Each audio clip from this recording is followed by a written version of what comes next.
Hello, it's Scott Manley here with the final part of Interstellar Quest. We have a warp drive capable spacecraft. We are using the super fancy unobtainium based technology we have discovered on Paul to enhance our drive systems and let us go faster still. This is the Enming Express. It seats a lot of people. We have like 6 crew cabins there that contain 4 people plus a couple of scientists and a pilot, so that is a full crew complement of 27 Kerbals. However, we only have 24 on board, the reason being that we have to pick up 4 of our crewmates out at Joule. They were of course exploring when they discovered the breakthrough material which enabled this thing to move faster than the prototype which we had previously tested to put her around our backyard in the system. No, Jebediah is at the controls because this really is a test flight. It is designed to go further than ever before. It is designed to explore strange new worlds, to seek out new life and new civilization, to boldly go where no Kerbal has gone before. But there is another secret side to this mission. The crew have not yet been told this, but this is a one-way trip. That strange NAN infection which was brought back on the Draco has now been called the NaNovirus, and it is infecting hardware everywhere. Every single computer network, every single mechanical device is failing in strange ways.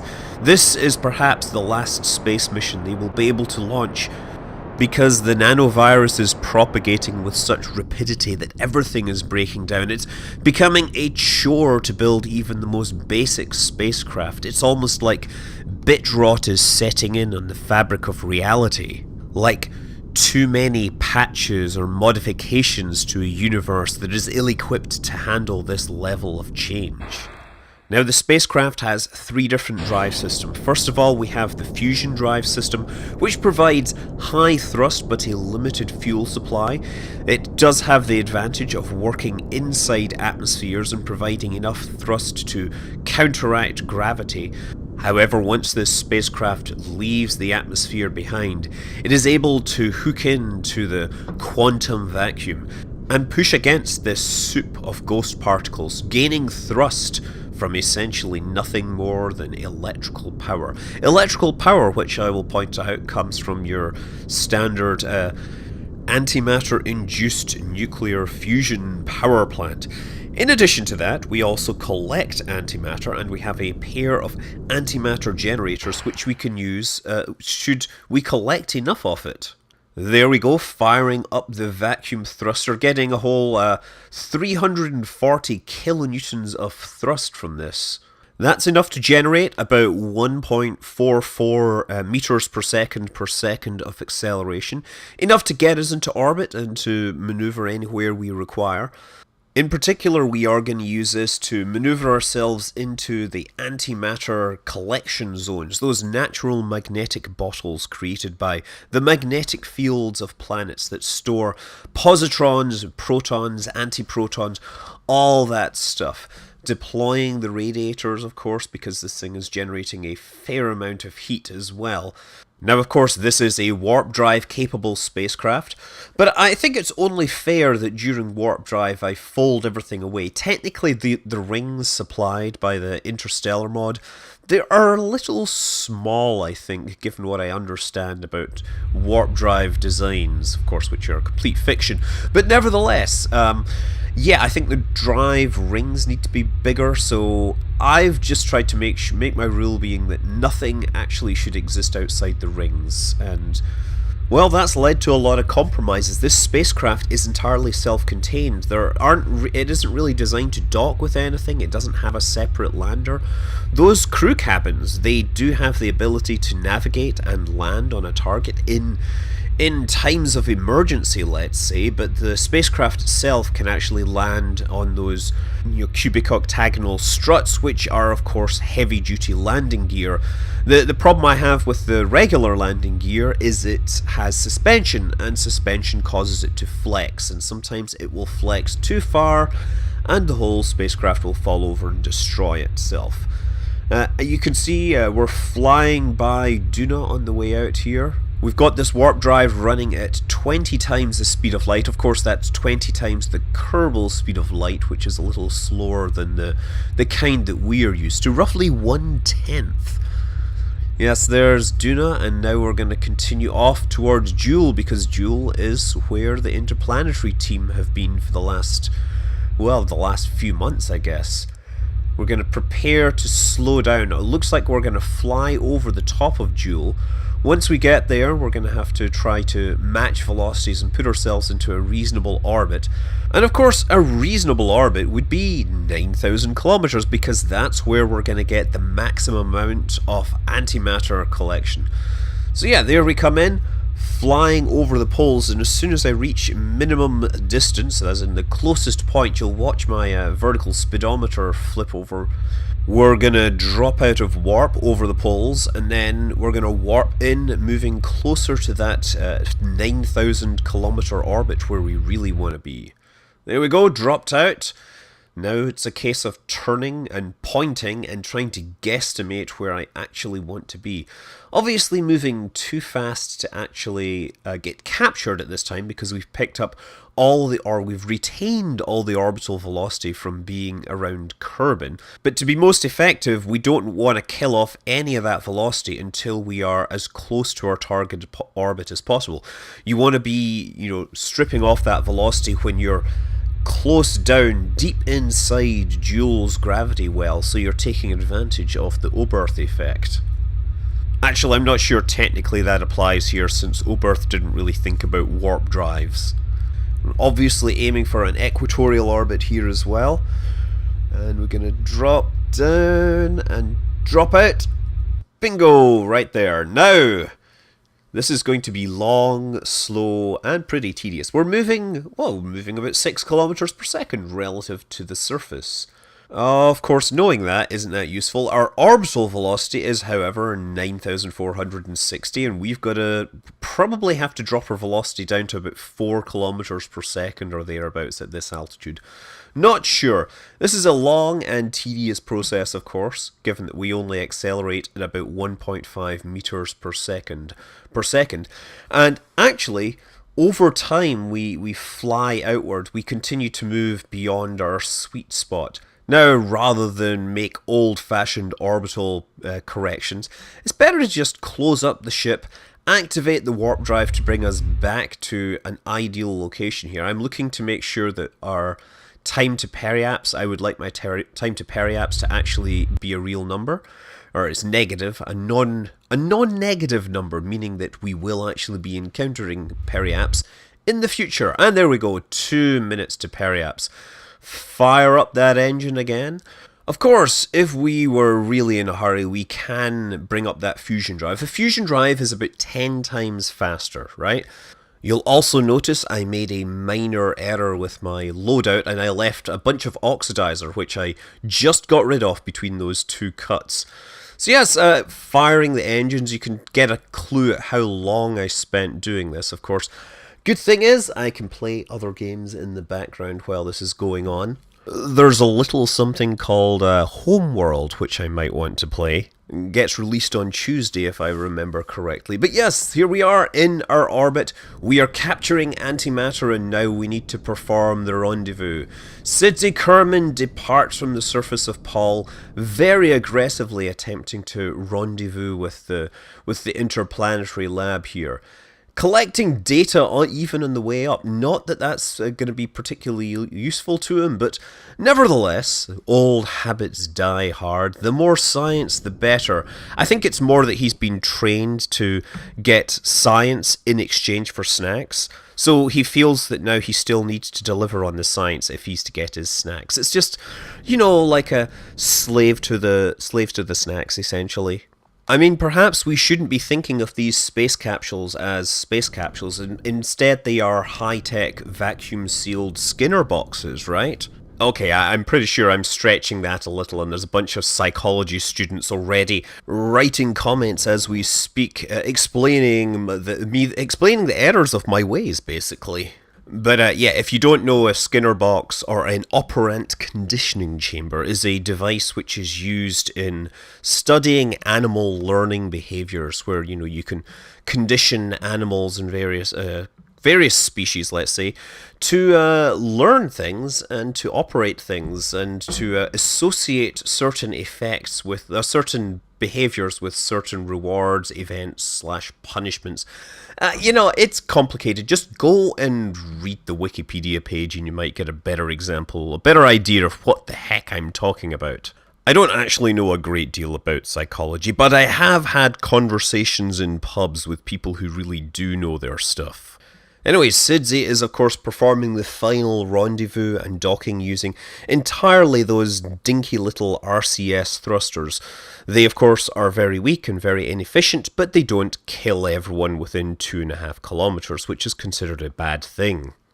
Once he's docked and aboard, well, we deactivate that engine. We should have probably done that before he approached in case he accidentally put his foot on the accelerator. But yeah, now we're accelerating away using the main drive system, and we're going to bring ourselves down into a rendezvous orbit with the Enming Express. Of course, this is one of those very, very, very long burn situations again, largely down to the deceleration. I think if I do a sequel series of any sort, I'm going to completely avoid any of this high-tech drive systems and just stick to good old-fashioned chemical rockets, because time accelerating a whole lot is probably a lot more fun than running engines for hours and hours on end and trying to entertain myself with other stuff at the same time. Sure, those chemical rockets are inefficient and run out of fuel and leave you stranded in deep space, but at least they do that quickly.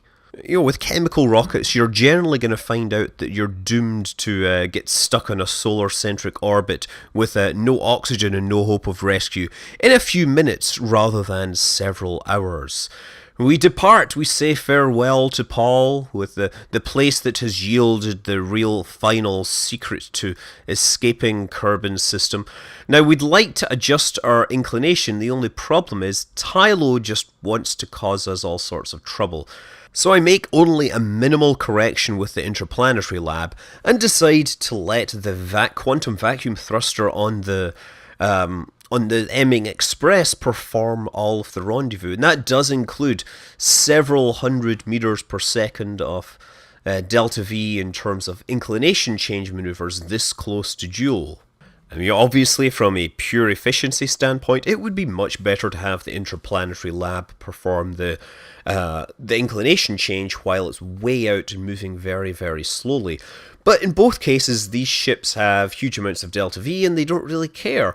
The big problem, of course, is that I have to then sit and watch this happen. Speaking of sitting and watching, we have our space telescope far out on the edge of the Kerbin system. It is observing nearby candidates and has found an interesting object, a star which is much larger than the Kerbal's star. It is putting out interesting levels of energy, but more interestingly, there are planet candidates. There's one particular blue object which is anomalously low density and appears perhaps to have the signature of life. Now, there may be other candidates closer to what the Kerbals expect to be a life-bearing planet, but unfortunately, the NaNovirus has also spread out through the comms network to the Deep Space Telescope, rendering it useless. Really, they have no choice but to go with this strange anomaly of a world which defies all their physics, all their understanding of planetology and stellar physics. It doesn't make sense that an object so massive and so large could actually have such low density. Anyway, final course corrections are made. We bring the spacecraft onto a close encounter with the interplanetary lab, bring the interplanetary lab onto a close encounter with the Enming Express. By slowing this down, you see what we're doing is we're bringing the intersect around, and eventually they're going to pass each other, and at that point that's where we're going to aim to perform our final rendezvous. Of course, that will entirely be up to the Emming Express with its radiation-free quantum vacuum thruster system. Some people call this the EM drive. Now, you might have heard that, of course, this is one of these things that some people have designs for these things. None have been confirmed to work. And I am a skeptic, but one particular issue was addressed recently, and they actually managed to test one version of the drive prototypes or whatever in a vacuum, a proper vacuum. Previously they tested in a vacuum chamber, but it wasn't in a vacuum. But yes, vacuum or not, that's what we have to cross here. We have 3 Kerbals to fly across this 250 meters. Frame rate here was about 3 frames per second. We had 2 spacecraft that were very, very complicated. Large planets and, of course, Kerbals with their own lighting and things like that. Had to do this one at a time. I'm glad I didn't even bother trying to dock these. There's no docking ports on this, actually. I realized after I launched there was no way for me to even consider docking here. Also, it was amusing to realize that I couldn't actually figure out which crew capsule had room for my crew, and I began to fret that I had actually filled the whole spacecraft up. But no, we found it sitting here. Anyway, yeah, the EM drive test, it did still produce some sort of odd, unexplained thrust, but then again, the control object also produced thrust. So with everyone on board, it's time to say farewell to the Kerbal system, leave it before the NaNoVirus really starts wreaking havoc with their systems, power up the warp drive, stow the radiators, charge everything, and activate. Off at 20 times the speed of light, leaving Joule behind quickly. That virus may be moving quickly, but is it moving faster than the speed of light? I doubt it. There we go, 599,580,376 meters per second. And there is a last glimpse of Kerbal as it slides by, almost like a celestial tear on the face of an astronaut, leaving his home behind to go into the great black unknown. Tears of joy? Tears of happiness? Who knows? I imagine the enormity of this mission means something different to every Kerbal involved, all 27 of them. Days later, they arrive at the target system. Obviously, while they're in super deep space, they can ramp up the speed on these warp drives to even higher levels, but once they're navigating in a space full of potential debris and planets and things like that, they drop it down to only 20 times the speed of light. It would be dangerous to go faster, right? Because, of course, the difference between colliding at 20 times the speed of light and several thousand times the speed of light is clearly going to be fatal, right? Yes, there we go. This is, it looks like there's 8 planets here at least, some with several moons. This one has at least 4 moons here. In fact, this planet is larger than the Sun in the Kerbal's home system. But finally we reach our destination, a strange planet, anomalously low density, and only 1 moon. Unfortunately, the navigation computer is still set for the Kerbal's home system, so it keeps calling this Kerbal, even although it's clearly something else called perhaps, Kurth? We drop out of warp, and now we need to lose 30,000 meters per second of velocity if we're going to get in close enough to test that. And, that will be another long and tedious process. But for now, these Kerbals really have reached the end of their voyage. This strange place will no doubt yield its secrets to them and perhaps become a new home. The last messages they got from their home base was a message not to try returning. So whether they like it or not, this will have to be their home. At least until they can reinvent the rocket and perhaps explore this system further. This is Scott Manley, captain of the EXPS Experimental Starship Project, claiming this new planet as our new home base. Fly safe.